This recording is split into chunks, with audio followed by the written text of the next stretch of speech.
বিগত 17 বছর অসংখ্য শহীদেরা রক্ত দিয়েছেন, জীবন দিয়েছেন, অনেকে পঙ্গু হয়েছেন। আল্লাহর ওয়াদা অনুযায়ী এই রক্ত আর শাহাদাতের বিনিময়ে আল্লাহর ওয়াদা বাস্তবায়িত হবে। এই দেশে কুরআনের শাসন কায়েম হবেই হবে। এই যে গাধার দল চিল্লাচিল্লি করে, ময়ূখ রঞ্জন এক সাংবাদিক নামের সাংঘাতিক আছে রিপাবলিক বাংলা চ্যানেলে, ও এমন ভাবে লাফায় ব্যাং যেমন লাফায়। তারপরে বাংলাদেশের মানচিত্র ডিসপ্লেতে এনে বলে এই যে বাংলাদেশের চিকেন স্ন্যাক, এই ফেনীকে আমরা ভাগ করে দিয়ে চট্টগ্রামকে আলাদা করে দিব। কে রে ময়ূখ রঞ্জন, চট্টগ্রাম তোর বাপ দাদার নাকি?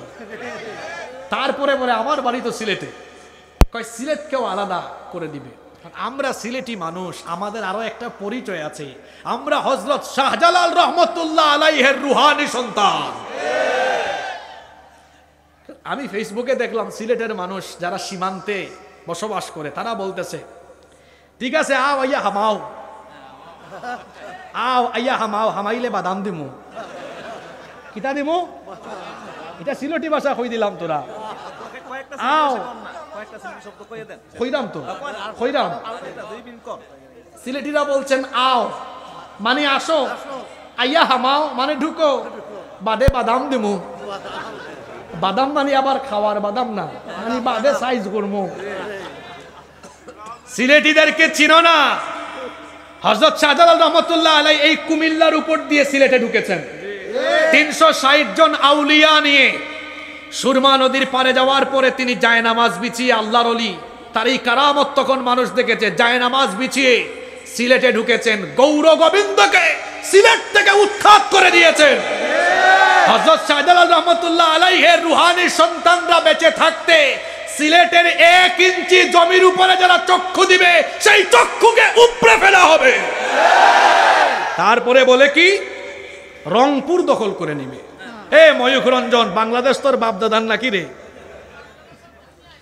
এই বাংলাদেশের মানচিত্র, এর উপরে যদি ভারতের আধিপত্যবাদ, উগ্রবাদ, জঙ্গিবাদী দলের লোকেরা যদি এই বাংলাদেশের মানচিত্রের দিকে কুনজর দেয়, ইউনূস সাহেব বলেছেন 7 সিস্টার, আর আমি বলছি তাদের যতগুলো রাজ্য আছে সবগুলো রাজ্য অখণ্ড ভারতের মানচিত্র থেকে টুকরা টুকরা হয়ে যাবে। বাংলাদেশের 20 কোটি জনগণকে খেপালে এমন ভাবে ভারতের বিরুদ্ধে সবাই ঐক্যবদ্ধ হয়ে দাঁড়াবে।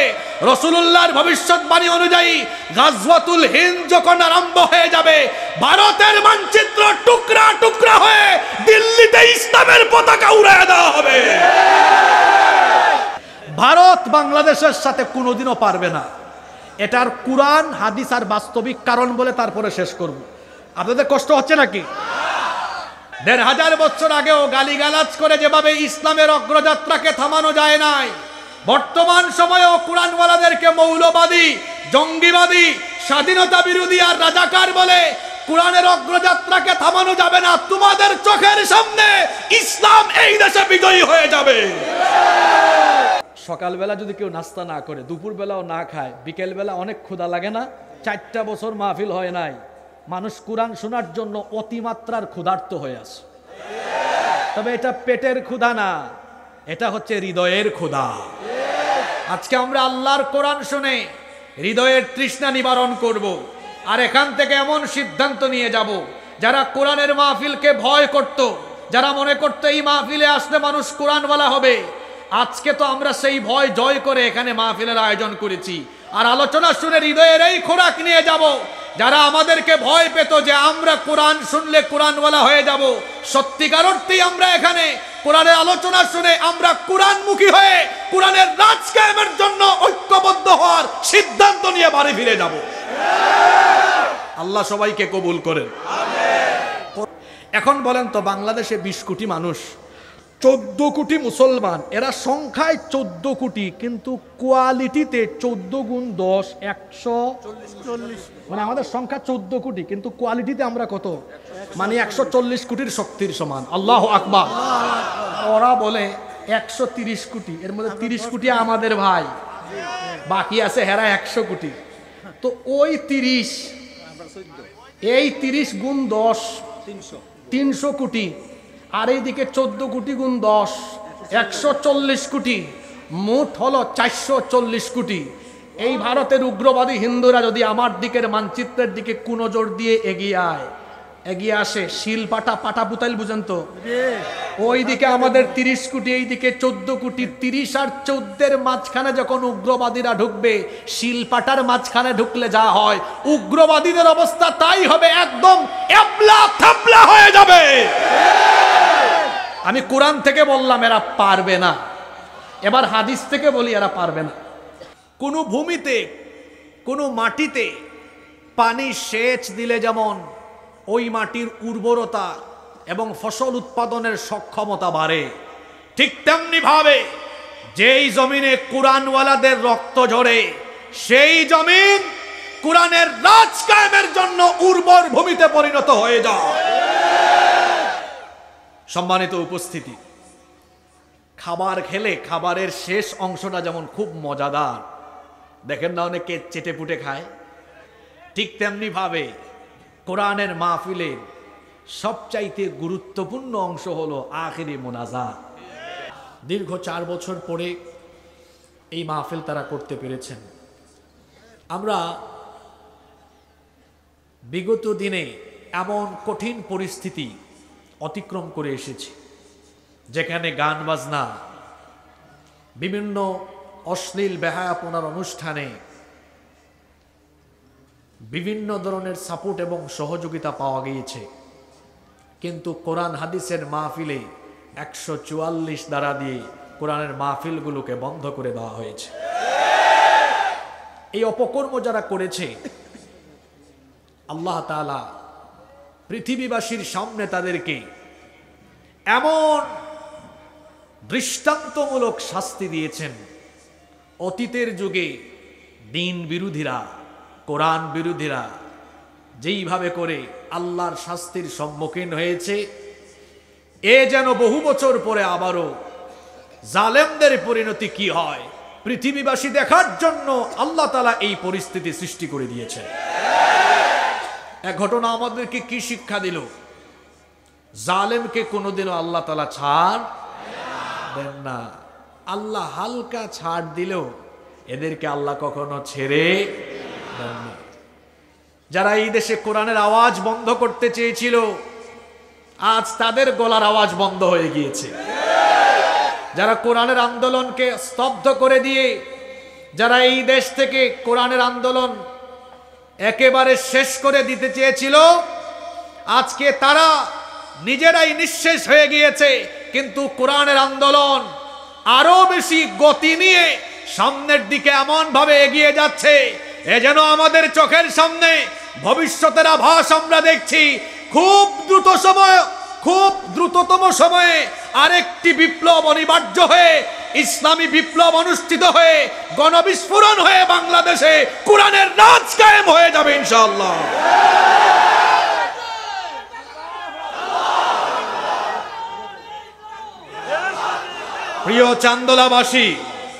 প্রিয় চান্দোলাবাসী, নদীর স্রোত যখন বহমান হয়, নদীর স্রোতের সামনে খড়কুটা আসলে খড়কুটা যেমন ভেসে চলে যায়, কোরআনের আন্দোলন এটি স্রোতের চাইতেও আরো দ্রুতগতি সম্পন্ন আরেকটি গণস্রোত। এই গণস্রোতকে যারাই রুখে দিতে আসবে, তারা এই স্রোতের সাথে ভেসে গিয়ে বঙ্গোপসাগরে নিক্ষিপ্ত হয়ে যাবে। পৃথিবীতে অতীতের যুগে কেউ কোরআন আর ইসলামের গণজোয়ারের সামনে এসে টিকতে পারে নাই, ভবিষ্যতেও পারবে না ইনশাআল্লাহ। ওরা ভেবেছিল আল্লাহর দ্বীন কায়েমের আন্দোলনের পথিকৃৎ যারা, তাদের শরীরের রক্ত এই জমিনে ফেলে দিয়ে তারা এই দেশের কোরআনওয়ালা মানুষদেরকে একেবারে নিশ্চুপ বানিয়ে দিবে। কিন্তু ওরা তো জানে না আলোচ্য সূরার নাম সূরা দোহা। এই সূরাটি কোরআনে কারীমের সর্বশেষ পারা 30 নম্বর পারায় অবস্থিত। সূরার সিরিয়াল নাম্বার হলো 93, 93 নম্বর সূরা। কোরআনে কারীমের সূরাগুলো 2 ভাগে বিভক্ত। যে সূরাগুলো মক্কায় নাজিল হয়েছে সেগুলোকে বলা হয় মাক্কিয়া, যেগুলো মদিনায় নাজিল হয়েছে সেগুলোকে বলা হয় মাদানিয়া। আজকের আলোচ্য এই সূরাটি মক্কায় নাজিল হয়েছে বলে এই সূরাটিকে বলা হয় সূরাতুম মাক্কিয়া। এই সূরার রুকু সংখ্যা 1, আয়াত সংখ্যা হলো 11। আমরা সূরার প্রাথমিক তথ্য শেয়ার করেছি, এবার আপনাদের থেকে পড়া আদায় করে নেই। সবাই বলেন তো সূরার নাম সূরা। যুবক ভাইয়েরা, আমি কিন্তু দুর্বল মুসলমান দেখতে পারি না। যুবকের মতো আওয়াজ দিবে। যৌবন বয়সে যদি ব্যাটারি ফিউজ হয়ে যায় তাহলে তো হবে না। যুবকের আওয়াজ বুড়া মানুষের মতো না, যুবকের মতো কথা বলতে হবে। সূরার নাম সূরা। কত নম্বর পারায়? 30 নম্বর পারায়। এটা মাদানী না মাক্কি? Serial number. মাশাআল্লাহ, অ্যাক্টিভ শ্রোতা একেবারে। ক্লাসের সব ভালো ছাত্র এখানে, আলহামদুলিল্লাহ। রুকু সংখ্যা 1, আয়াত সংখ্যা 11, আলহামদুলিল্লাহ পড়ে। সারাদিন কুরআনুল কারীমের যে কোনো সূরা বা আয়াতের তাফসীর হৃদয়ঙ্গম করতে হলে, বুঝতে হলে সেই সূরা নাজিলের হিস্ট্রি, প্রেক্ষাপট, ব্যাকগ্রাউন্ড জানতে হয়, যেটাকে আরবিতে বলে সাবাবুন নুজুল বা শানে নুজুল। এই সূরা নাজিল হওয়ার পেছনে একটা চমৎকার কাহিনী আছে। সেই কাহিনীটা আপনাদেরকে আমি বলবো, আপনারা শুনবেন তো?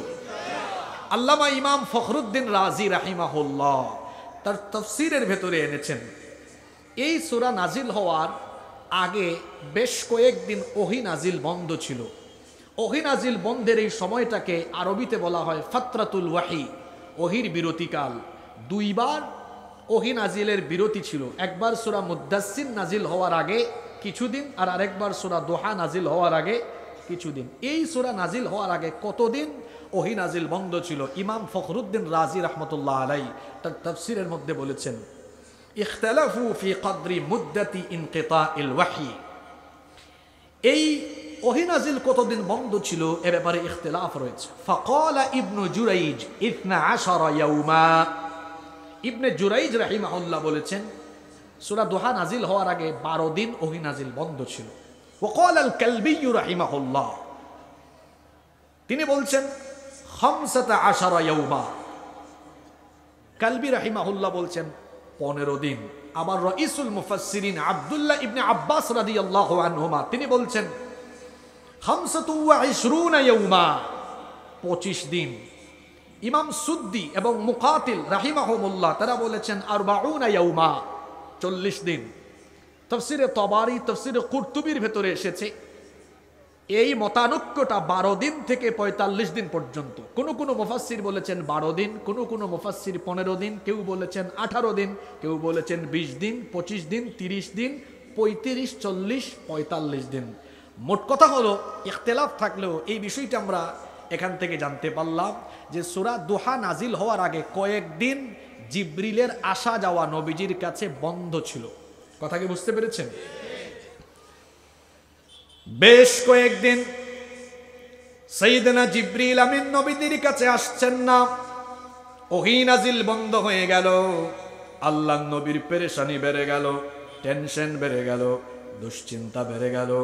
আমার নবী মনে করছেন হয়তোবা তার নিজের তরফ থেকে কোনো ভুল ত্রুটি হয়ে গিয়েছে, সেই কারণে হয়তোবা আল্লাহ তার উপরে নারাজ হয়ে গিয়েছেন, বেজার হয়ে গিয়েছেন, নাখোশ হয়ে গিয়েছেন। জিবরিল আমিন আসেন না, ওহী নাজিল হয় না। আল্লাহর নবীর দুশ্চিন্তা বেড়ে গেল। অন্যদিকে কাফের মুশরিকরা আল্লাহর নবীকে নিয়ে বিরূপ মন্তব্য করার এজন্য এক মহা সুযোগ পেয়ে গেল। তখন তারা বলতে লাগলো, হাদিস শরীফে এসেছে, আবতা জিবরিল আলা রাসূলিল্লাহি, মুহাব্বতে আমার সাথে পড়েন সাল্লাল্লাহু আলাইহি ওয়াসাল্লাম। জিবরিল আমিন রাসূলের কাছে আসা কিছুদিন বন্ধ হয়ে গেল। ফাকাল আল মুশরিকুন, মুশরিকরা তখন বলতে লাগলো, কদ ফুদ্দিআ মুহাম্মদ, আমরা বলি সাল্লাল্লাহু আলাইহি ওয়াসাল্লাম। কাফের মুশরিকরা বলতে লাগলো মুহাম্মদকে তার রব পরিত্যাগ করেছেন, তার রব তার উপরে নারাজ হয়ে গিয়েছেন, তার রব তাকে পরিত্যাগ করেছেন। আবার বুখারী এবং মুসলিম শরীফে হাদিস এসেছে, ইশতাকা রাসূলুল্লাহি সাল্লাল্লাহু আলাইহি ওয়াসাল্লাম ফালাম ইয়াকুম লাইলাতাইনি আও সালাসা। আল্লাহর নবী অসুস্থতার কারণে 2 রাত বা 3 রাত রাতের বেলা তাহাজ্জুদ আদায় করতে পারলেন না। আবু জাহালের স্ত্রী আল্লাহর নবীকে এসে বলল, ইয়া মুহাম্মদ। সে বলল, হে মুহাম্মদ। আমরা বলি সাল্লাল্লাহু আলাইহি ওয়াসাল্লাম, ইন্নী লা আরজু আন ইয়াকুনা শাইতানুকা কদ তারাকাকা লাম আরাহু করিবাকা মুনযু লাইলাতাইনি আও সালাসা। আবু লাহাবের স্ত্রী এসে বলল, মুহাম্মদ, আমরা বলি সাল্লাল্লাহু আলাইহি ওয়াসাল্লাম, সম্ভবত তোমার শয়তান তোমাকে পরিত্যাগ করেছে। নাউজুবিল্লাহ। সে ভাবতো শয়তান এসে নবীজিকে কোরআন শিখায় দেয়, আর নবীজি সেটা কোরআনের নামে মানুষের সামনে প্রচার করেন। এই জন্য সে এসে বলল, সম্ভবত তোমার কাছে যে শয়তান আসা যাওয়া করে তোমাকে তালিম দিত, সেই শয়তান তোমাকে এখন পরিত্যাগ করেছে। এই জন্য 2-3 রাত তুমি তাহাজ্জুদে দাঁড়াও না, নতুন কোন সূরা বা আয়াত আমাদেরকে শোনাও না। এমনি ভাবে গোটা মক্কায় আল্লাহর নবীকে নিয়ে তারা বিদ্রুপাত্মক মন্তব্য আরম্ভ করলো। এইদিকে আমার নবী দুশ্চিন্তাগ্রস্ত হয়ে গেলেন। বেশ কিছুদিন আল্লাহর নবীর কাছে ওহী নাজিল হয় না, জিবরিলের যাওয়া আসা হয় না। আল্লাহর নবী ভাবছেন সম্ভবত আল্লাহ আমার উপর নারাজ হয়ে গিয়েছেন, নাখোশ হয়ে গিয়েছেন, বেজার হয়ে গিয়েছেন। অন্যদিকে কাফেররা আল্লাহর নবীকে নিয়ে ঠাট্টা উপহাস যখন আরম্ভ করলো, আল্লাহ তাআলা তার নবীকে সান্ত্বনা দিয়ে এবং কাফের মুশরিকদের ঠাট্টা উপহাসের জবাব দিয়ে এই সূরা নাজিল করলেন। আল্লাহ তাআলা সূরা নাজিল করে জানিয়ে দিলেন, পড়েন আমার সাথে, ওয়াদ-দুহা ওয়াল-লাইলি ইযা সাজা মা ওয়াদ্দাআকা রাব্বুকা ওয়া মা ক্বালা। সুবহানাল্লাহ। ওয়াদ-দুহা, শপথ পূর্বাহ্নে, শপথ দিনের যখন তা আলো ঝলমল হয়। ওয়াল-লাইলি ইযা সাজা, শপথ রাতের যখন তা অন্ধকারাচ্ছন্ন হয়ে যায়। মা ওয়াদ্দাআকা রাব্বুকা ওয়া মা ক্বালা, হে নবী, আপনার রব আপনার উপরে নারাজ হননি, নাখোশ হননি, আপনাকে ছেড়েও যাননি। আল্লাহু আকবার। এখানে একটা বিষয় খেয়াল করুন, কাফেররা নবীজির সমালোচনা করেছে যে সম্ভবত মুহাম্মদের রব মুহাম্মদকে পরিত্যাগ করেছেন, আর আল্লাহ তাআলা জবাব দিয়েছেন, আমার নবীকে আমি ছেড়েও দেই নাই, তার উপরে বেজারও হয় না। এই কথাটা বলার জন্য আল্লাহ তাআলা 2টা কসম করেছেন। জোরে বলেন তো, কয়টা কসম করেছেন? কি কি? ওয়াদ-দুহা, দুহার কসম।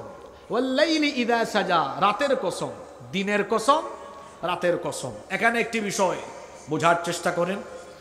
আমরাও তো কসম করি, আল্লাহও কসম করেন। এখন আমাদের কসম আর আল্লাহর কসম কি একরকম? আমরা কসম করি মানুষের সামনে কোনো বিষয় মজবুত ভাবে তুলে ধরার জন্য, কিংবা সেই কথাটি মানুষকে বিশ্বাস করাবার জন্য। কিন্তু আল্লাহ তাআলা তো মানুষকে বিশ্বাস করাবার জন্য কসম করেন না, বরং কসমের পরে তিনি যেই কথাটি বলেন তার সাথে রিলেটেড বিষয়ের কসম তিনি করে থাকেন। এখানে একটা বিষয় আপনাদেরকে বলে রাখি, আমরা কসম করার সময় অনেকে শিরক করে ফেলি, আমরা জানি না। সবচাইতে বড় গুনাহ, আকবারুল কাবাইরি আশ-শিরকু বিল্লাহ, সবচাইতে বড় কবিরা গুনার নাম হলো আল্লাহর সাথে শিরক করা।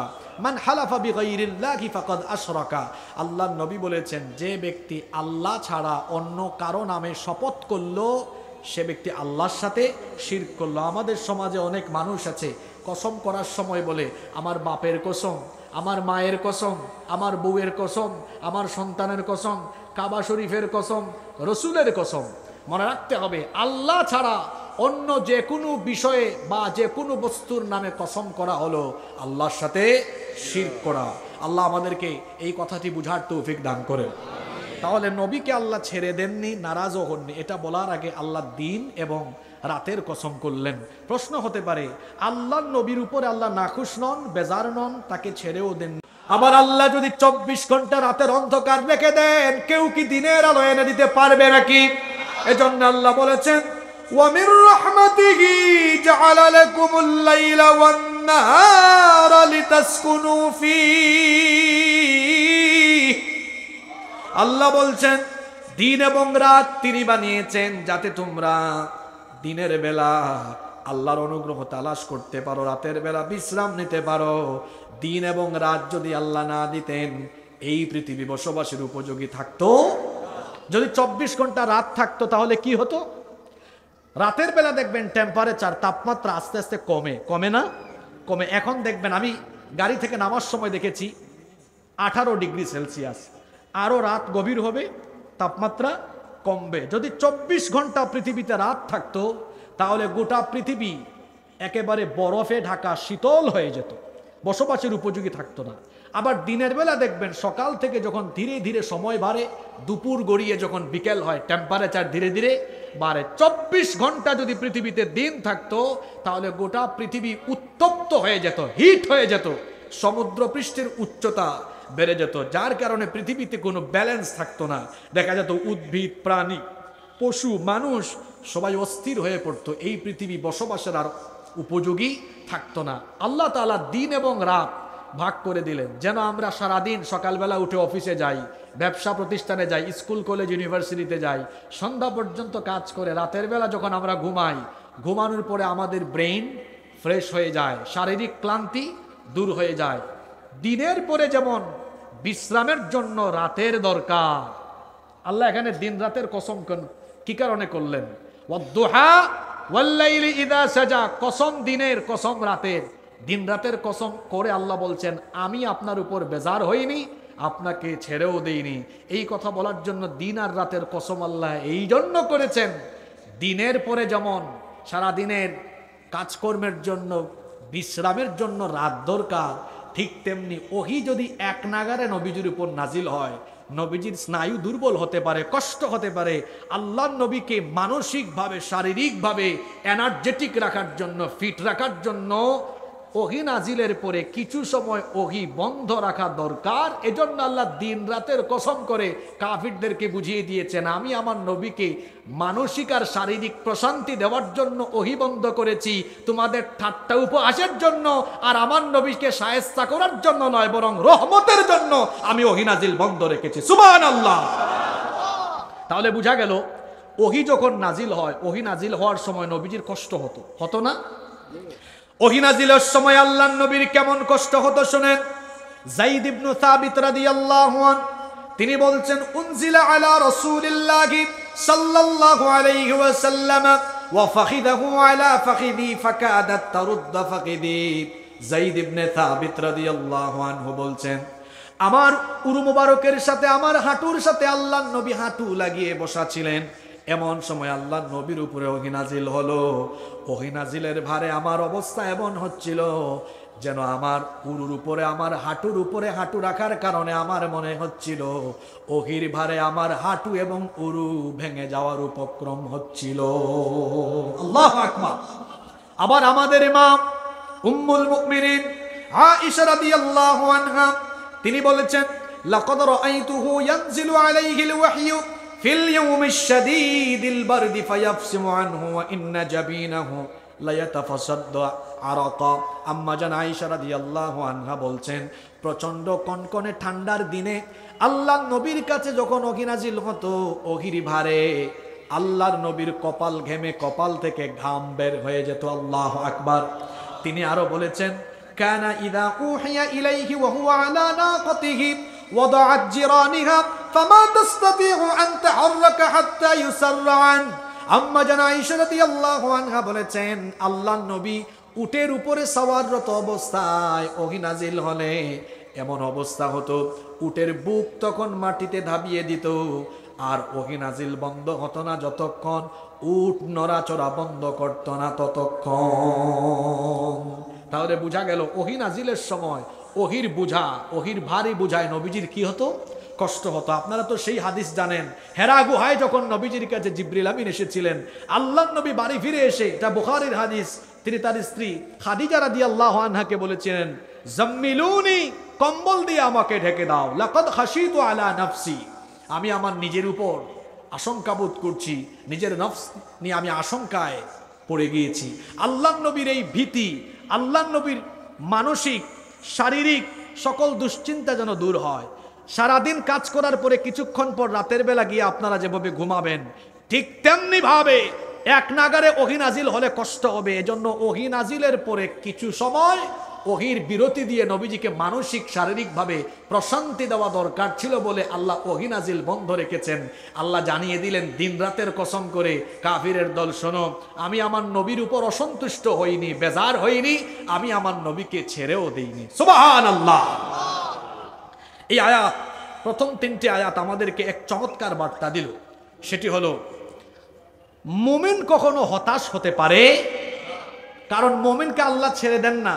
আল্লাহর ওয়াদা হলো আমি মুমিনদের সাথে আছি। যত বিপদ হোক, মুসিবত হোক, যত কঠিন মুহূর্ত হোক না কেন, আল্লাহ মুমিনের সাথে থাকেন। আর যার সাথে আল্লাহ থাকেন তার সাথে কি দুনিয়ার কেউ পারবে? জোরে বলেন, তার সাথে কি দুনিয়ার কেউ পারবে?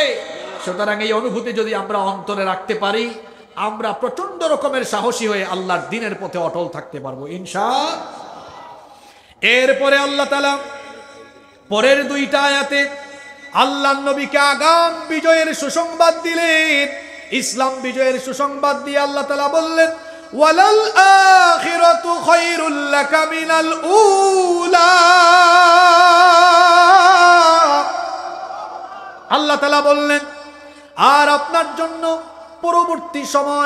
পূর্ববর্তী সময়ের চাইতে উত্তম হবে। যেই সময়ে আয়াত নাজিল হয়েছে, সময়টা ছিল এমন, চতুর্দিকে আল্লাহর নবীকে কাফিররা গালাগালি করে, আল্লাহর নবীকে টিটকারি মানে। কাফিরদের চোখের সামনে আল্লাহর নবীর শিশুকাল, কৈশোরকাল, যৌবনকাল গেল। কাফিরদের চোখের সামনে তিনি বেড়ে উঠেছেন।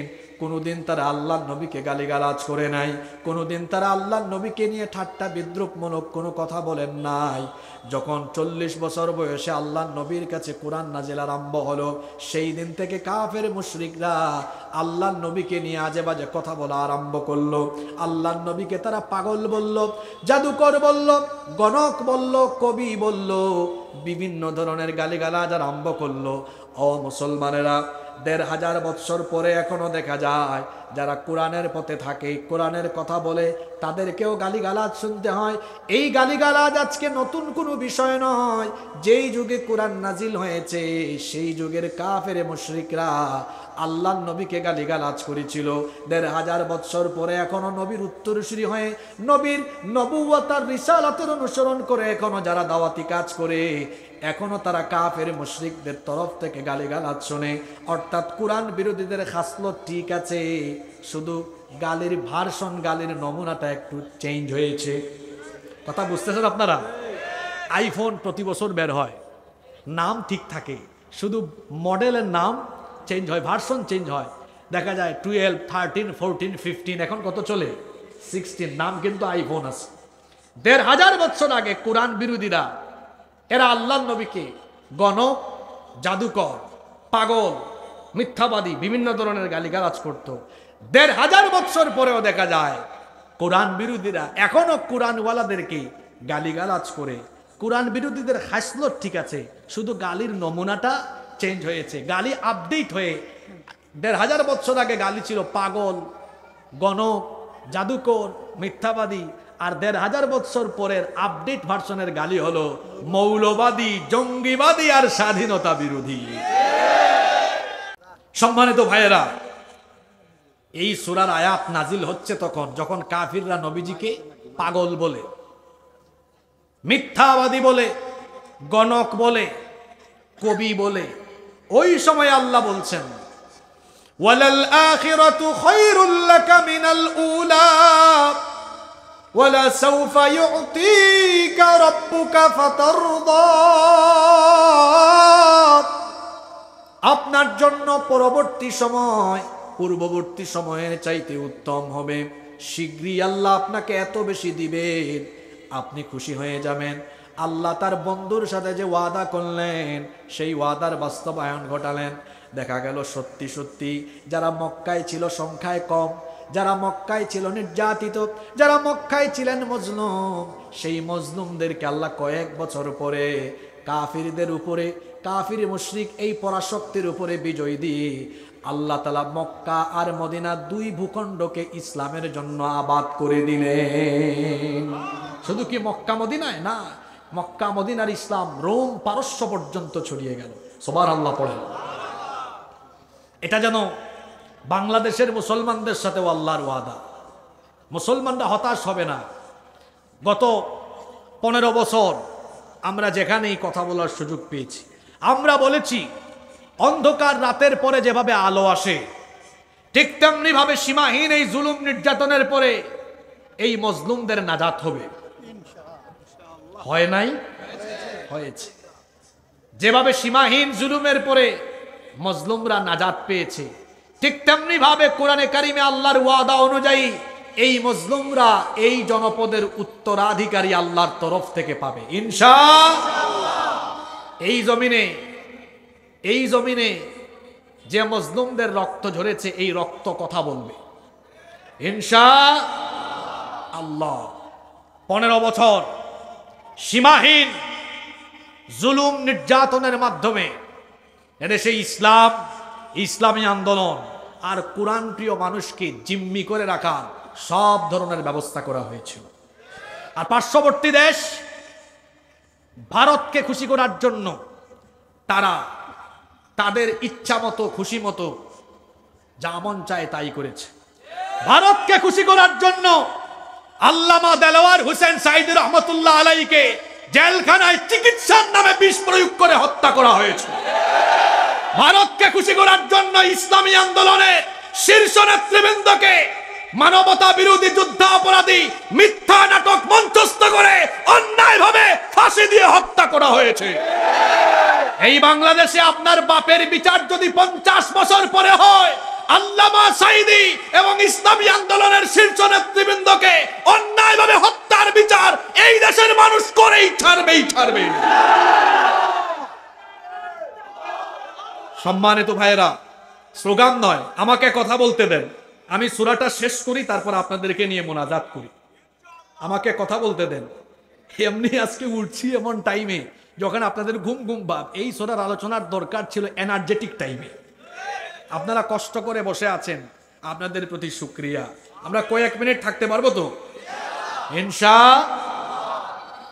আল্লাহ তার নবীকে বললেন, ও নবী, আমি আপনাকে ছেড়ে দেইনি, আপনার উপরে নারাজ হইনি, বরং আমি আপনাকে বিজয়ের সুসংবাদ শোনাচ্ছি। পরবর্তী সময় আপনার জন্য পূর্ববর্তী সময়ের চাইতে উত্তম হবে। অচিরেই আল্লাহ আপনাকে এত নেয়ামত দিবেন যে আপনি খুশি হয়ে যাবেন। মুফাসসিরিনে কেরাম এই আয়াতের তাফসীর করেছেন দুই ভাবে। কিছু মুফাসসির বলেছেন এখানে দুনিয়াবী বিজয়ের কথা বলা হয়েছে, আর কোন মুফাসসির বলেছেন এখানে ওয়ালাল আখিরাতু খায়রুল লাকা মিনাল উলা। এর অর্থ হলো আপনার জন্য দুনিয়ার চাইতে আখিরাত উত্তম হবে। দুনিয়াতে আপনার যে সম্মান, আপনার যে মর্যাদা, এর চাইতে আরো বেশি সম্মান আর মর্যাদা আখিরাতে আপনাকে দেওয়া হবে। সুবহানাল্লাহ। এই ওয়াদার বাস্তবায়ন হবে, কারণ আখিরাতে কিয়ামতে আল্লাহর নবীকে আল্লাহ এত মর্যাদা দিবেন, আল্লাহর নবী সুপারিশ করবেন না যতক্ষণ হাসরের ময়দানে আল্লাহ তাআলা বিচার আরম্ভ করবেন না ততক্ষণ। আল্লাহু আকবার। আমার নবীর এত মর্যাদা, সর্বপ্রথম হাউস আল্লাহর নবীকে দেওয়া হবে, তিনি কাউসার বিরাতে থাকবেন। শুধু তাই নয়, আল্লাহর নবীর এত মর্যাদা, আমার নবী বলেছেন আতি বাবাল জান্নাতি ইয়াউমাল কিয়ামা, কিয়ামতের দিন আমি জান্নাতের দরজার কাছে যাব।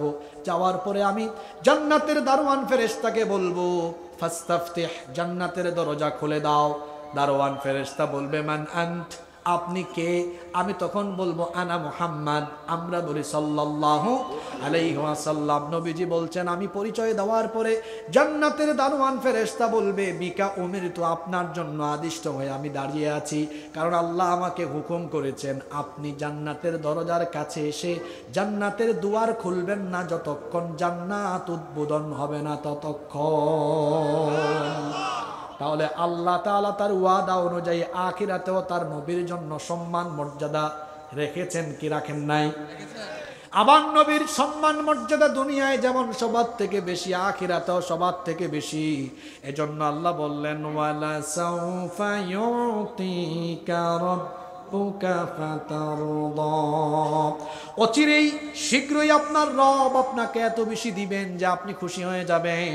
প্রথম 3 আয়াতে আল্লাহ তার নবীকে সান্ত্বনা দিলেন, পরবর্তী 2 আয়াতে আল্লাহ তার নবীকে ইসলাম বিজয়ের আগাম সুসংবাদ দিলেন।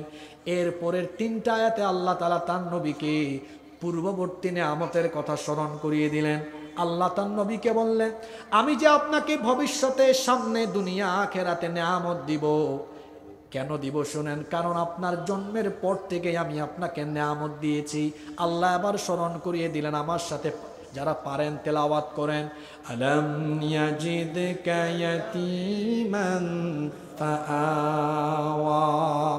ও নবী, আমি কি আপনাকে এতিম অবস্থায় পাইনি? আর এতিম অবস্থায় পেয়ে আমি কি আপনার উত্তম আশ্রয়ের ব্যবস্থা করিনি? আমার নবী তো এমন এতিম ছিলেন, পৃথিবীতে আসার আগে তিনি তার বাপ হারিয়ে পিতৃহারা এতিম হয়ে গেলেন। পৃথিবীতে যখন আসলেন, পিতা ছাড়া পিতৃহীন এতিম সন্তান। সেই সময়ে মক্কার আরবদের রীতিনীতি ছিল, যারা শহরে থাকতেন, শহরে বসবাস করতেন, শহরের রূপবালাই থেকে বাচ্চাকে হেফাজতের জন্য এবং শিশু যেন বিশুদ্ধভাষী, সুঠাম আর শক্তিশালী হয়ে বেড়ে ওঠে, এই জন্য শহরের নাগরিকরা তাদের শিশুদেরকে মরুভূমি অঞ্চলের ধাত্রী মহিলাদের কাছে পাঠিয়ে দিতেন। আল্লাহ নবীর বেলাও একই রীতি নবীজির দাদা আব্দুল মুত্তালেব অনুসরণ করলেন। নবীজির জন্য ধাত্রী মহিলা খোঁজ করতে লাগলেন, কিন্তু কোনো ধাত্রী মহিলা আল্লাহ নবীকে নিতে চায় না। কারণ এতিম বাচ্চা দেখে সবার ধারণা হলো সম্ভবত টাকা কম দেওয়া হবে, পয়সা কম পাওয়া যাবে, এই জন্য এতিম এই বাচ্চাকে কেউ নিতে চায় না। তায়েফ থেকে বনু সাদ গোত্রের একদল নারী মক্কায় আসলেন। আব্দুল মুত্তালেব তাদেরকে সম্বোধন করে বললেন, হে তায়েফের বনু সাদ গোত্রের নারীরা, আমার ঘরে একটা এতিম বাচ্চা আছে, বেশি টাকা পয়সা দেওয়া যাবে না। এই বাচ্চাকে দেখে যদি তোমাদের মন ভালো লাগে তাহলে বাচ্চাটাকে নিয়ে যেতে পারো। এতিম বাচ্চা দেখে ওই ঘরের ভেতরেই কেউ যায় না। অবশেষে বনু সাদ গোত্রের সেই সৌভাগ্যবতী নারী হালিমাতুস সাদিয়া আসলেন।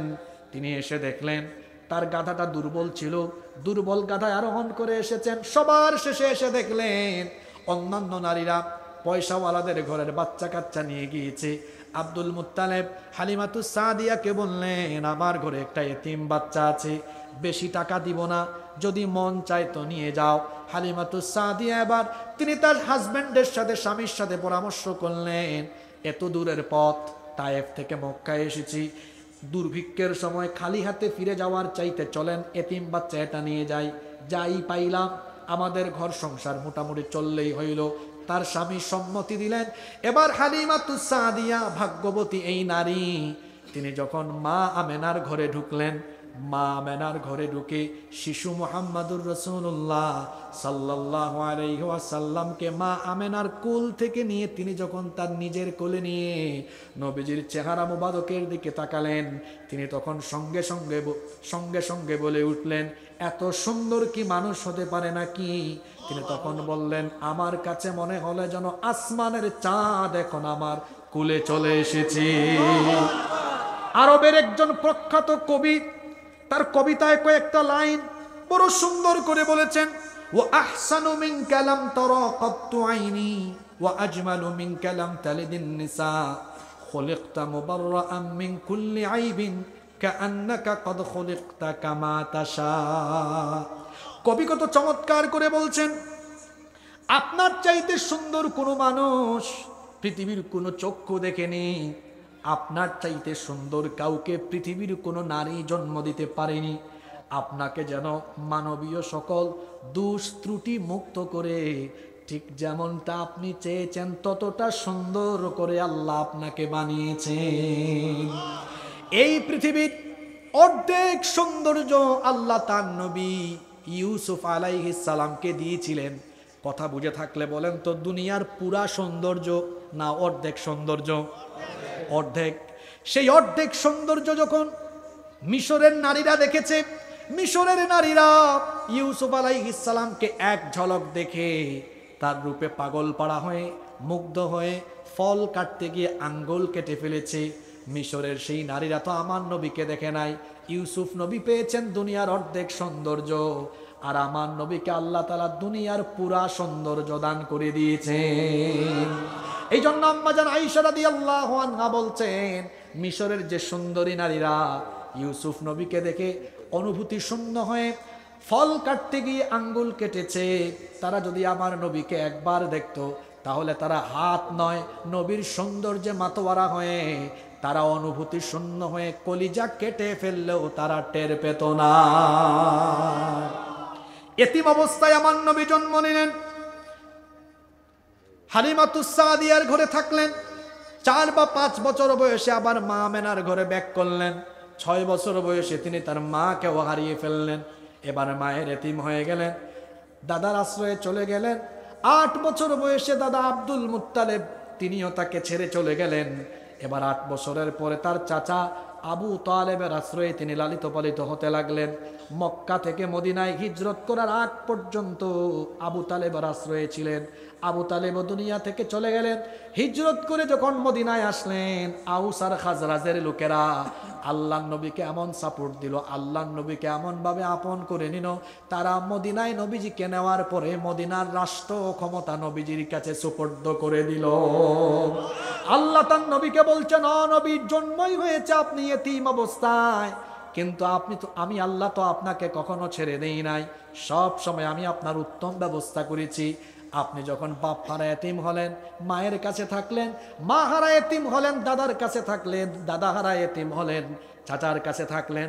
যখন সবাই ছেড়ে চলে গেল, চাচাও আপনাকে ছেড়ে চলে গেলেন, আপনার প্রিয়তমা স্ত্রী খাদিজাও আপনাকে ছেড়ে চলে গেলেন, কিন্তু আমি আল্লাহ কেমন ব্যবস্থা করলাম, তখন আমি লক্ষ লক্ষ মুসলমানের হৃদয়ে আপনার জায়গা করে দিলাম, যারা আপনাকে মদিনার শাসনকর্তা রাষ্ট্রপ্রধান হিসাবে মেনে নিল। এইভাবে করে আপনার জন্ম থেকে নিয়ে ওফাত পর্যন্ত কোনো সময় আপনাকে নিঃস্ব রাখি নাই, এতিম রাখি নাই, সব সময় আমি আপনার উত্তম ব্যবস্থা করে দিয়েছি।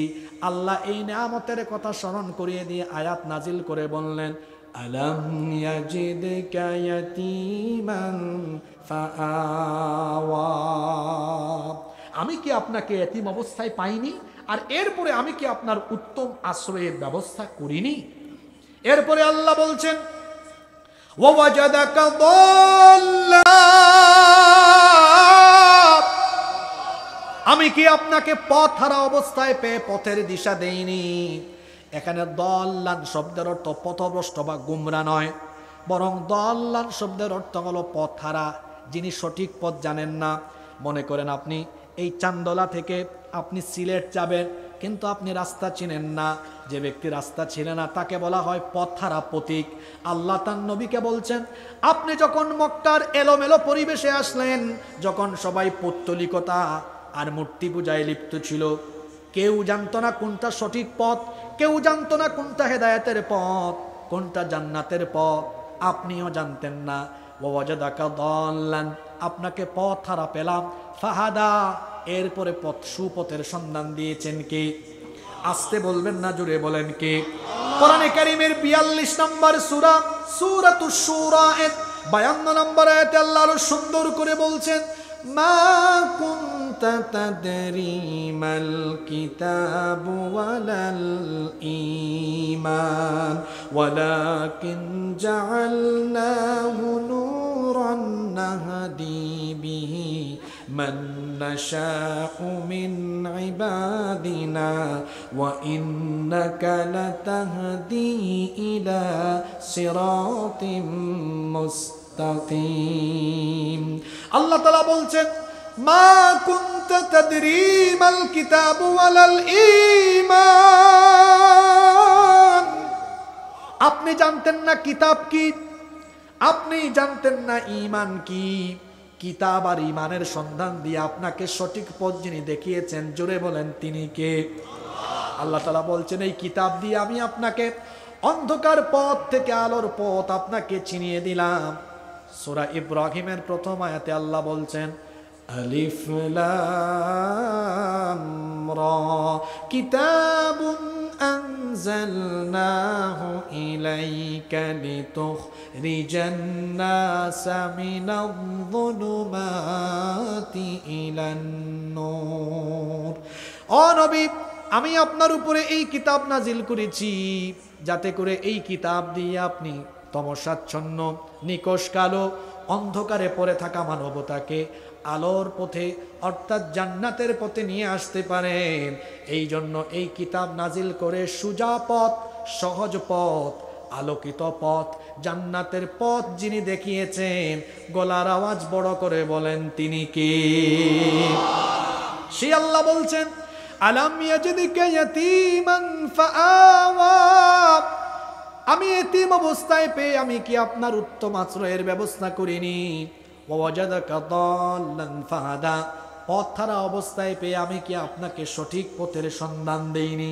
এরপরের আয়াতে আল্লাহ বললেন, ওয়াজাদাকা আইলান ফাআওনা, নিঃস্ব অবস্থায় পেয়ে, অভাবী অবস্থায় পেয়ে আমি কি আপনাকে অভাব মুক্ত করিনি? কিছুই ছিল না আপনার, আমি আপনাকে আমার তরফ থেকে জ্ঞান, বিজ্ঞান, হিকমত, প্রজ্ঞা, যোগ্যতা সব দিলাম। আমি আপনার কোনো অভাবই রাখলাম না। এমন এক নারীর সাথে আপনার বিয়ে হলো, যিনি ছিলেন মক্কার সবচাইতে ধনাঢ্য নারী। এর আগে আপনি আপনার চাচার সাথে, চাচার আশ্রয়ে ছিলেন, তিনিও ছিলেন ব্যবসায়ী। অর্থাৎ আমি আপনাকে নিঃস্বতা আর অভাব কি সেটা বুঝতেও দেই নাই, আমি আপনাকে সব সময় অভাব মুক্ত রেখেছি। আল্লাহু আকবার। দেখেন, এই সূরাকে বুঝার সুবিধার্থে আমরা 4 ভাগে ভাগ করছি। প্রথম 3টা আয়াতে আল্লাহ তার নবীকে সান্ত্বনা দিয়েছেন, এরপরের 2 আয়াতে আল্লাহ তার নবীকে ইসলাম বিজয়ের আগাম সুসংবাদ দিয়েছেন, 3, 2, 5। পরের 3টা আয়াতে আল্লাহ তাআলা তার নবীকে নিয়ামতের কথা স্মরণ করিয়ে দিয়েছিলেন। এতিম ছিলেন, আশ্রয় দিয়েছি, পথহারা ছিলেন, পথের সন্ধান দিয়েছি, অভাবে ছিলেন, অভাব মুক্ত করেছি। 8 আয়াত গেল, বাকি আছে আর কত আয়াত? কষ্ট হচ্ছে নাকি আপনাদের? কথায় আছে, শেষ ভালো যার সব ভালো। শেষ 3টা আয়াতে আবার আল্লাহ তার নবী এবং আমাদের সবাইকে কিছু নির্দেশনা দিলেন। সেই নির্দেশনাগুলো কি এবার শোনেন। ফাআম্মাল ইয়াতীমা ফালা তাকহার ওয়া আম্মাস সাইলা ফালা তানহার ওয়া আম্মা বিনি'মাতি রাব্বিকা ফাহাদ্দিস। কি সুন্দর দিক নির্দেশনা দিলেন। ফাআম্মাল ইয়াতীমা ফালা তাকহার, ও নবী এতিমদেরকে ধমক দিবেন না, গলা ধাক্কা দিবেন না। আল্লাহ এর আগে নবীজির এতিম হালতের কথা মনে করিয়ে দিলেন। আপনি তো এতিম ছিলেন, আমি আপনার আশ্রয়ের ব্যবস্থা করেছি, সুতরাং আমি আপনাকে এবং আপনার উম্মতকে বলছি, তারা যেন এতিমের সাথে দুর্ব্যবহার না করে, এতিমের সাথে তারা যেন খারাপ আচরণ না করে। কারণ এতিম হলো অসহায়, এই অসহায় পিতৃহারা কিংবা মাতৃহারা এতিমের সাথে কেউ যেন দুর্ব্যবহার না করে। আল্লাহ নবী বলেছেন, এতিমের সাথে দুর্ব্যবহার করো না, কারণ আমি নবী তো নিজেই এতিম। যে ব্যক্তি এতিমকে কষ্ট দিল, সেই ব্যক্তি যেন স্বয়ং নবীজিকে কষ্ট দিল। এজন্য এতিমের সাথে কোনো খারাপ আচরণ করা যাবে না। যাদেরকে আল্লাহ সামর্থ্য দিয়েছেন, এতিম দেখাশোনা করবেন, এতিম লালন পালন করবেন, তার পড়ালেখার ব্যবস্থা করে দিবেন, এতিম ছেলে মেয়েদের বিবাহের ব্যবস্থা করে দিবেন। আল্লাহর নবী বলেছেন, এটা বুখারী শরীফের হাদিস, আনা ওয়া কাফিলুল ইয়াতিমি ফিল জান্নাতি হাকাযা ওয়া দাম্মাস সাব্বাবাতি ওয়াল ওয়াসতা। এই 2টা আঙ্গুল নবীজি সাহাবীদেরকে দেখায় বললেন, আমি এবং এতিমের দেখাশোনাকারী ব্যক্তি কিয়ামতের দিন এইভাবে এক জান্নাতে কাছাকাছি থাকবো। আরো আসতে বলেন সুবহানাল্লাহ।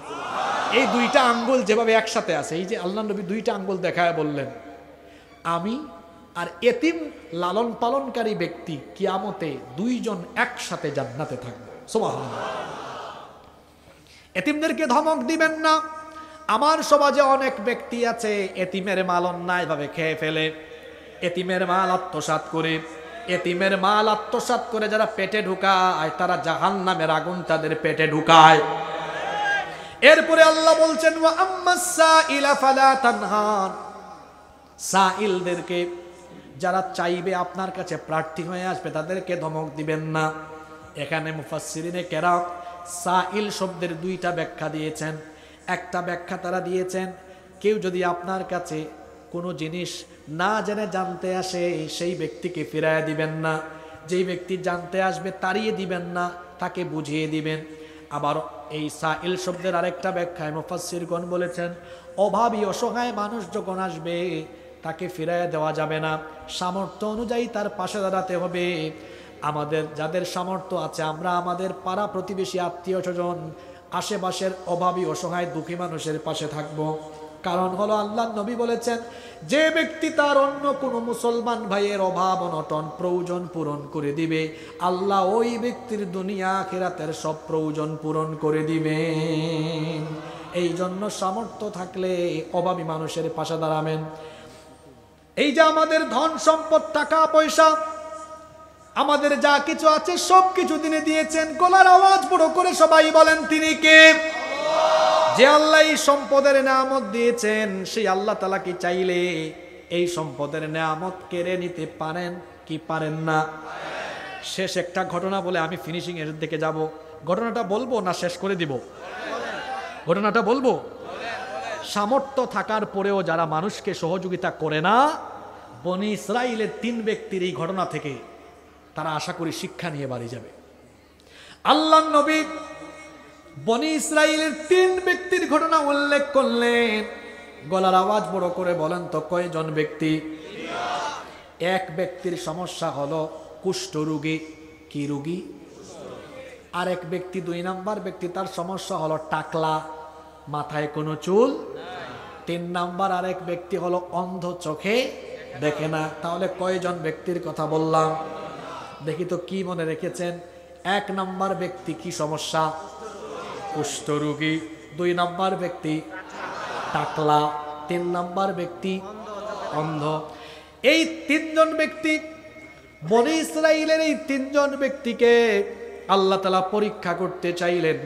ফেরেশতাদেরকে মানুষের সুরত দিয়ে তাদের কাছে পাঠালেন। তিনি এসে বললেন, প্রথমে কুষ্ঠরোগীর কাছে এসে বললেন, আল্লাহর বান্দা, তোমার সবচাইতে পছন্দের বিষয় বা পছন্দের বস্তু কি? সে তখন বলল, সুন্দর চামড়া আর সুন্দর রং। কারণ আমার তো কুষ্ঠরোগ, এই কারণে মানুষ আমাকে পছন্দ করে না। যদি আমার চামড়া সুন্দর হতো, যদি আমার চেহারা সুরত ভালো হতো, কুষ্ঠরোগ না থাকতো, তাহলে আমি বড় আনন্দিত হলাম, আমি বড় আনন্দিত হতাম। এই কথা শুনে ফেরেশতা তার গায়ের মধ্যে হাত বুলায় দিলেন। তার গায়ে যখন তিনি হাত মুছে দিলেন, আল্লাহ তার পদ্ধতি ব্যবস্থাপনায় সেই কুষ্ঠরোগীর রোগ ভালো করে দিলেন। ফেরেশতা বললেন, তোমার কাছে সবচেয়ে পছন্দের মাল কি, পছন্দের সম্পদ কি? সে বলল, উট। ফেরেশতাটাকে 10 মাসের গর্ভবতী একটা উটনি দিলেন, দিয়ে বললেন, এটা তোমার।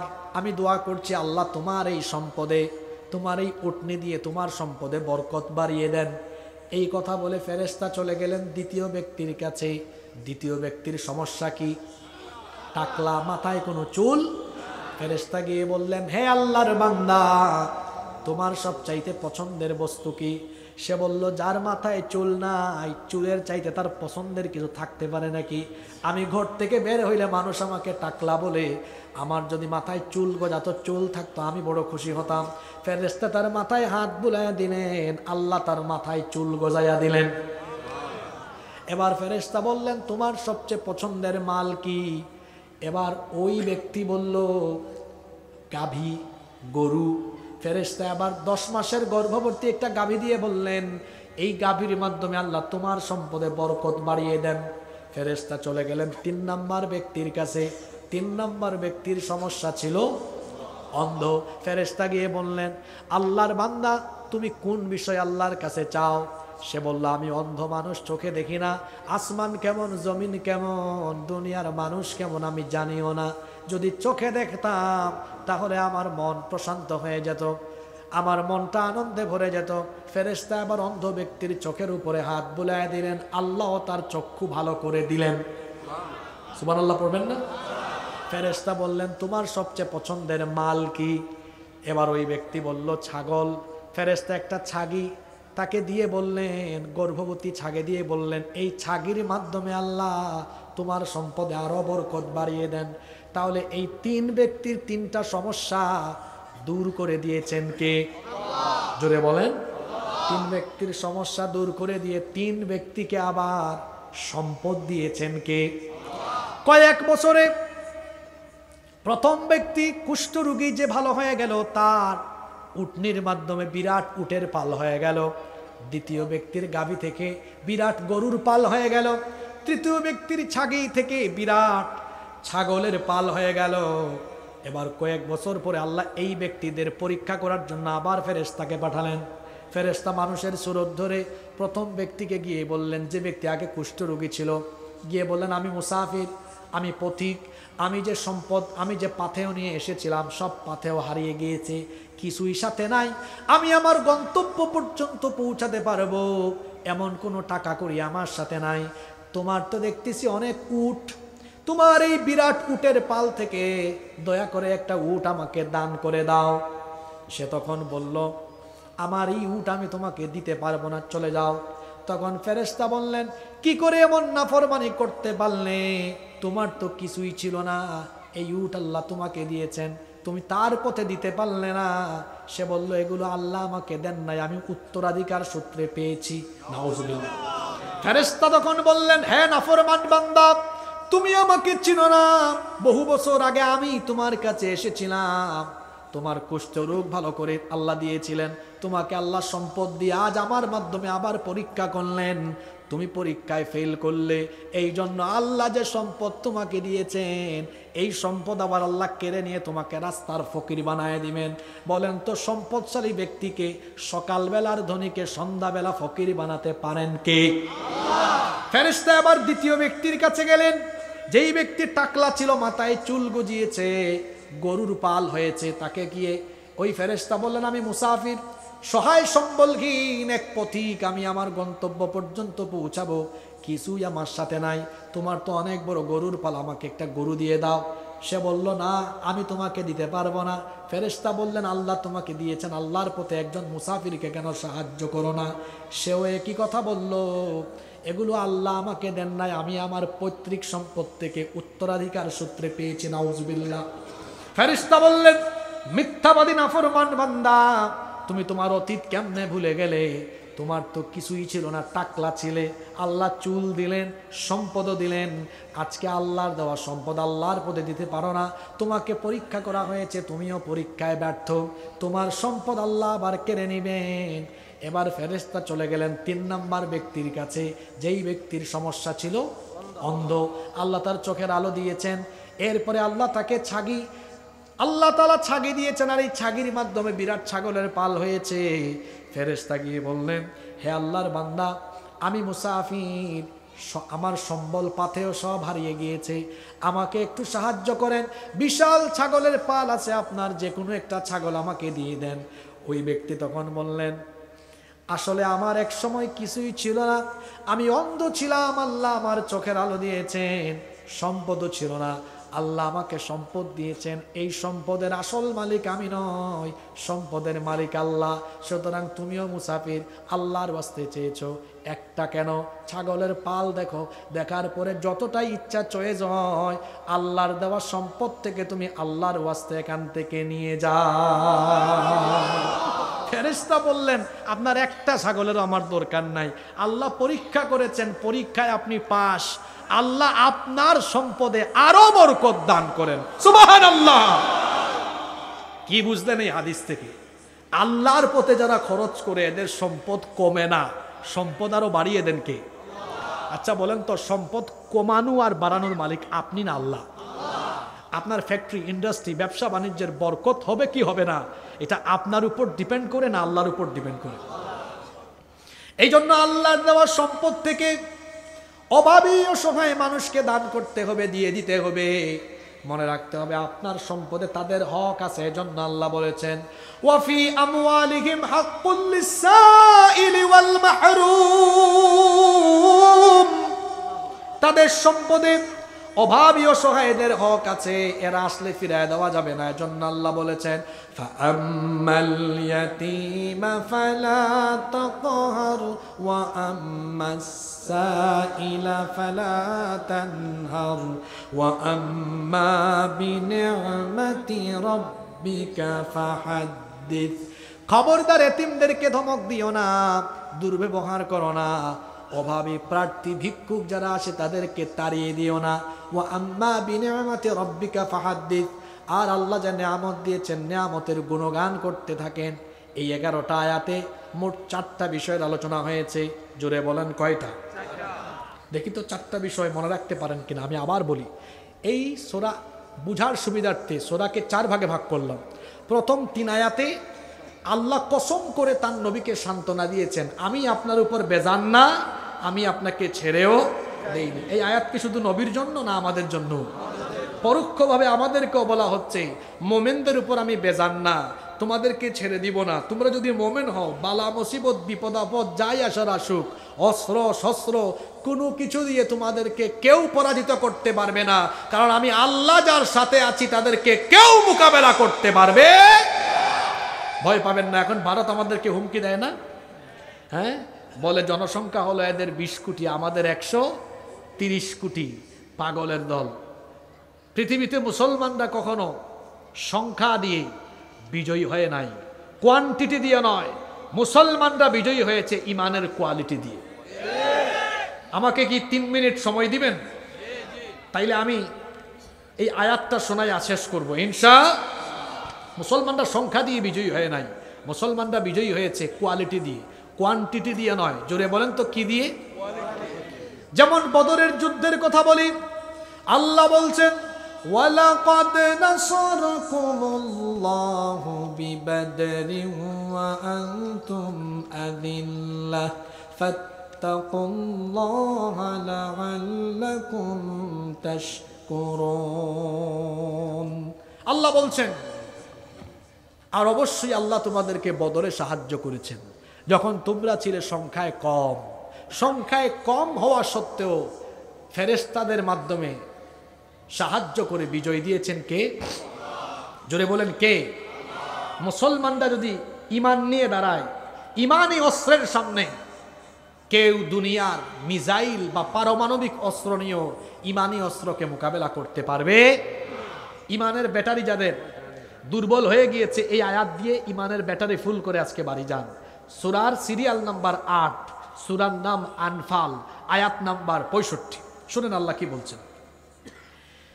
ইয়া আইয়ুহান নাবিয়্যু হাররিদিল মুমিনিনা আলাল কিতাল ইয়াকুম মিনকুম 20 সাবিরুনা ইয়াগলিবু মিআতাইন। আল্লাহ বলছেন, হ্যাঁ নবী, যুদ্ধের জন্য মুমিনদেরকে এনকারেজ করেন, উদ্বুদ্ধ উৎসাহিত করেন। কারণ হলো তাদের ইমানি কোয়ালিটি নিয়ে তারা যদি দাঁড়াতে পারে। ইয়াকুম মিনকুম 20 সাবিরুন, যদি যুদ্ধের মাঠে অবিচল থাকা, দৃঢ় থাকা ইমানদারের সংখ্যা 220 জন হয়, ইয়াগলিবু মিআতাইন, 200 জনকে তারা মোকাবেলা করে পরাজিত করতে পারবে। আল্লাহু আকবার। এরপরে আল্লাহ বলছেন, ওয়া ইয়াকুম মিনকুম মিআতুন ইয়াগলিবু আলফাম মিনাল্লাযীনা কাফারু বিআন্নাহুম কওমুন লা ইয়াফকাহুন। আর ইমানের দাবিতে দৃঢ় থাকা ইমানদারের সংখ্যা যদি 200 জন হয়, তাহলে তারা 1000 কাফিরকে মোকাবেলা করতে পারবে। আল্লাহু আকবার। কি বুঝলেন হিসাব নিকাশ? এদিকে তাকান যুবক ভাইরা, শোনো, তোমাদের গাজওয়াতুল হিন্দে যাওয়ার টাইম চলে এসেছে, এটা ভালো করে শুনতে হবে। আমি সূরা নাম্বার আয়াত নাম্বার বলেছি, বাড়ি থেকে অনুবাদ সহ মিলাবেন, ইমানের ব্যাটারি ফুল লোড হবে ইনশাআল্লাহ। দেখি তো হিসাবটা মনে রাখতে পারছেন কিনা। 20 জনে ভুলে গেছেন আপনারা? 20 জনে, অর্থাৎ 20 জন মুমিন 200 জন কাফেরকে পরাজিত করবে। 200 জন 1000 জনকে। এখন এই হিসাব কি আমার মতো ছোটখাটো হুজুরের না? আল্লাহ। অর্থাৎ যুদ্ধের সময় মুমিনদের শক্তি আল্লাহ বাড়ান। 20 জনে 200, 200 জনে, দেখি তো তাড়াতাড়ি ভাগ করে বলেন, তাহলে প্রতি জনের উপরে কয়জন করে বললো? হ্যাঁ, ভাগে কয়জন পড়ছে? 10 জন। তার মানে যুদ্ধে একজন মুসলমানের গায়ে 10 জন কাফিরকে মোকাবেলার শক্তি দেন কে? শক্তি যে দেন আপনাদেরকে প্রমাণ দেই আমি। খায়বারের যুদ্ধের কথা মনে আছে না? খায়বার বিজয় হয় না, রাসূলুল্লাহ আলী রাদিয়াল্লাহু আনহুকে দায়িত্ব দিয়ে বললেন, আলী, তোমার হাতে আল্লাহ আজকে খায়বারের বিজয় দান করবে। সুবহানাল্লাহ। এক হাতে তলোয়ার, আরেক হাতে কপাট, দরজা দরজা, বিশাল ওজনের দরজা নিয়ে কাফেরদেরকে একদম থেতলা এবলা থেবলা বানিয়ে দিয়েছে। আল্লাহু আকবার। যুদ্ধের পরে আলী রাদিয়াল্লাহু আনহু বলছেন, আমি তো এই কপাট দিয়ে সব কাফিরদেরকে সাইজ করে দিয়েছি। সাহাবীরা বলছেন কি বলে, এই কপাট কিভাবে হাতে নিবে? আলী রাদিয়াল্লাহু আনহু বলে এই দেখো কেমনে নেই। তিনি যখন হাতে নিচ্ছেন এখন আর নিতে তুলতেও পারেন না, লজ্জা পেয়ে গেছেন। রসুল দেখে বললেন আলী লজ্জা পেও না, খায়বারে কাফিরদেরকে সাইজ করার জন্য ওই সময় আল্লাহ নিজে তোমার গায়ে এত শক্তি ঢেলে দিয়েছেন। আল্লাহু আকবার।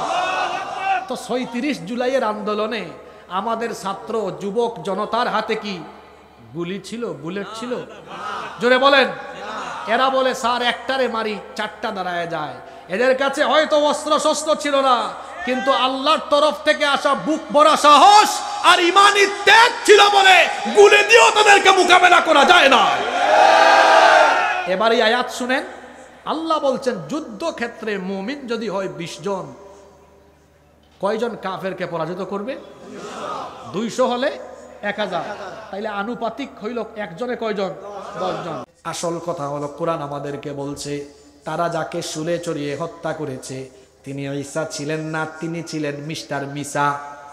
কারণ যে সৈন্যরা ঈসা আলাইহিস সালামকে ধরার জন্য ঘরে ঢুকেছিল ওই সময় আল্লাহ ঈসা আলাইহিস সালামকে ঘর থেকে আসমানে উঠায় হেফাজত করেছেন। সুবহানাল্লাহ। কারণ 2টা কারণ। 1 নাম্বার কারণ আল্লাহ তার নবীকে হেফাজত করবেন, ওয়াদা ছিল। আরেকটা কারণ হলো তিনি দোয়া করেছিলেন আল্লাহ আখেরে নবীর উম্মত না বানায়া আমাকে মরণ দিও না। এই দোয়া আল্লাহ কবুল করেছেন। এই জন্য আল্লাহ তাআলা তাকে আসমানে হেফাজতে রেখে দিয়েছেন। কিয়ামতের আগে দাজ্জাল আসার পরে দাজ্জালকে হত্যা করার জন্য আল্লাহ ঈসা আলাইহিস সালামকে পাঠাবেন। সিরিয়ার দামেস্কের পূর্ব দিকের সাদা গম্বুজওয়ালা মসজিদে একদিন ফজরের নামাজের মুহূর্তে ঈসা আলাইহিস সালাম 2 জন ফেরেশতার কাঁধের উপরে ভর করে ওই মসজিদের ছাদে অবতরণ করবেন। আল্লাহু আকবার। ইমাম মাহদী আলাইহিস সালাম তাকে দেখেই চিনে ফেলবেন, বলবেন আসেন মারহাবান, আপনি এসে ইমামতি করেন। তিনি বলবেন না আমি ইমামতি করব না, আপনি ইমামতি করেন, আপনি মুসলমানদের খলিফা, আমি যে ডিউটি পালনের জন্য এসেছি সেই দায়িত্ব আমি আঞ্জাম দিব।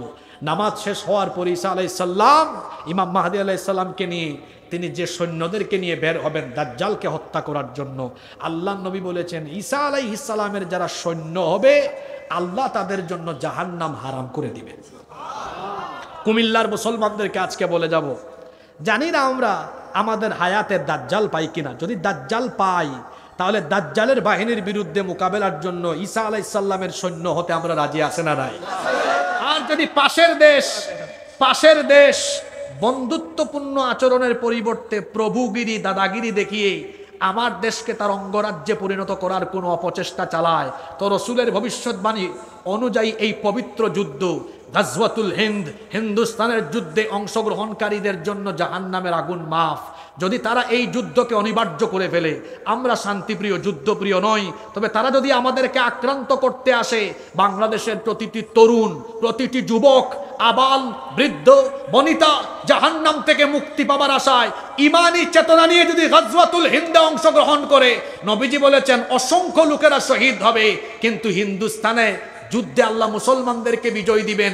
যদি যুবক তরুণ আবাল বৃদ্ধ বনিতা এই পবিত্র যুদ্ধে এদেরকে মোকাবেলার জন্য দাঁড়িয়ে যায়, ইউনূস সাহেব বলেছেন 7 সিস্টার 7 রাজ্যের কথা, আর আমি আজকে রসুলের হাদিস থেকে বলে গেলাম শুধু 7 সিস্টার নয়, গোটা ভারতবর্ষের মানচিত্র টুকরা টুকরা হয়ে যাবে। আমাদের পূর্বপুরুষরা 750 বছর ভারতবর্ষ শাসন করেছিলেন, সেই সোনালী ইতিহাস গাজওয়াতুল হিন্দের মাধ্যমে আমরা এমন ভাবে ফিরিয়ে আনবো, গোটা ভারতবর্ষের প্রতি ইঞ্চি জমির উপরে আমরা কালেমার পতাকা উড়াইয়া দিব।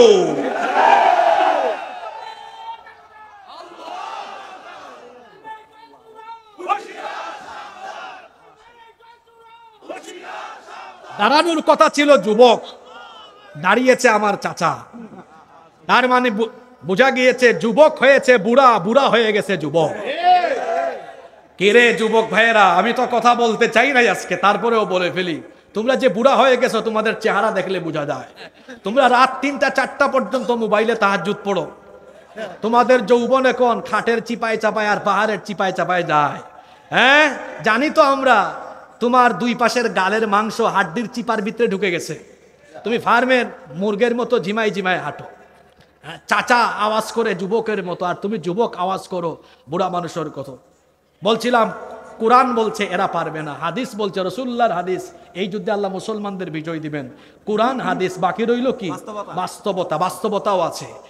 ভৌগোলিক কারণে বাংলাদেশের অবস্থান এমন জায়গায়, ভারত যদি আমাদেরকে আক্রান্ত করতে আসে তো ভারতের শত্রুরা ভৌগোলিক কারণে আমাদের মিত্রতে রূপান্তর হবে। যেমন সবার আগে চীন, সবার আগে পাশের আরো কিছু দেশ আছে না, এগুলার কথা বললে আবার অনেকে আরো বেশি ভয় পায়। সবাই যখন এগিয়ে আসবে এরা কখনোই পারবে। সুতরাং আমার দেশের স্বাধীনতা, সার্বভৌমত্ব কখনো হুমকির মুখে পড়বে না, আপনারা ভয় পাবেন না ইনশাআল্লাহ।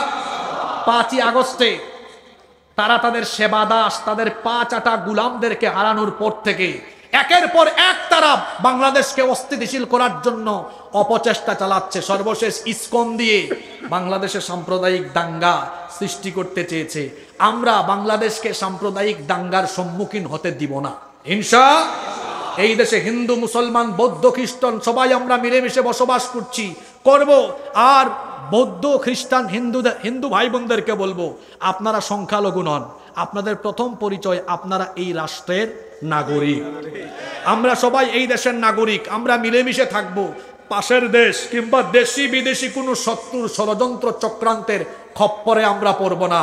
আমার দেশের স্বাধীনতা, সার্বভৌমত্বকে রক্ষার জন্য আমরা সবাই ঐক্যবদ্ধ ভূমিকা পালন করব ইনশাআল্লাহ। প্রথম 3 আয়াতের কথা বলছিলাম সূরা দোহা। আল্লাহ ওয়াদা দিয়েছেন তোমাদের সাথে আমি আছি। হিন্দুস্তানিরা এরা যেন মনে রাখে আল্লাহ আমাদের সাথে আছেন, ভয় পাবেন না। পরবর্তী 2 আয়াতে আল্লাহ ইসলাম বিজয়ের সুসংবাদ দিয়েছেন। এ যেন আল্লাহ নবীর মাধ্যমে আমাদেরকেও সুসংবাদ দিচ্ছেন, ভয়ের কোনো কারণ নাই। আগামীর দিন হবে ইসলামের, আগামীর দিন হবে কোরআনের ইনশাআল্লাহ। আমরা তো বলি যে 71 থেকে 24 পর্যন্ত আমরা এই 53 বছরে বাংলাদেশে সব দেখে ফেলেছি, সব কিছু দেখা শেষ, বাকি আছে আল কোরআনের বাংলাদেশ। এরপরের 3 আয়াতে আল্লাহ নেয়ামতের কথা স্মরণ করিয়ে দিয়েছেন। আমাদের জীবনেও তো আল্লাহর কত নেয়ামত। এই যে নিঃশ্বাস গ্রহণ করে বেঁচে আছি, এই নেয়ামতটাও কার? আল্লাহ নেয়ামতের কথা স্মরণ করিয়ে দিয়েছেন। আর শেষের 3টা আয়াতে আল্লাহ দিক নির্দেশনা দিয়েছেন, আমরা এতিমের সাথে দুর্ব্যবহার করব না, অসহায়কে তাড়িয়ে দিব না, আর নেয়ামতের শুকর গুজার করবো ইনশাআল্লাহ। তাহলে ঠিক আছে, ওনাদের দাবিটা আমি পূরণ করে দিই। হ্যাঁ, মেসওয়াক, তুমি মেসওয়াক করা ফজিলত জানো, খাবার শেষে মিষ্টি মুখের হাদিসটাও মানো। তুমি মেসওয়াক করা ফজিলত জানো, খাবার শেষে মিষ্টি মুখের হাদিসটাও মানো। শুধু হক কথাটা উচ্চ স্বরে বলতে পারো না, অন্যায় দেখে বারুদ হয়ে জ্বলতে পারো না।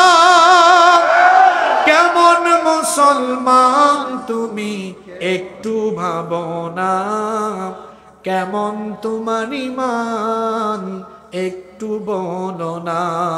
তুমি মেসওয়াক করা ফজিলত জানো, খাবার শেষে মিষ্টি মুখের হাদিসটাও মানো।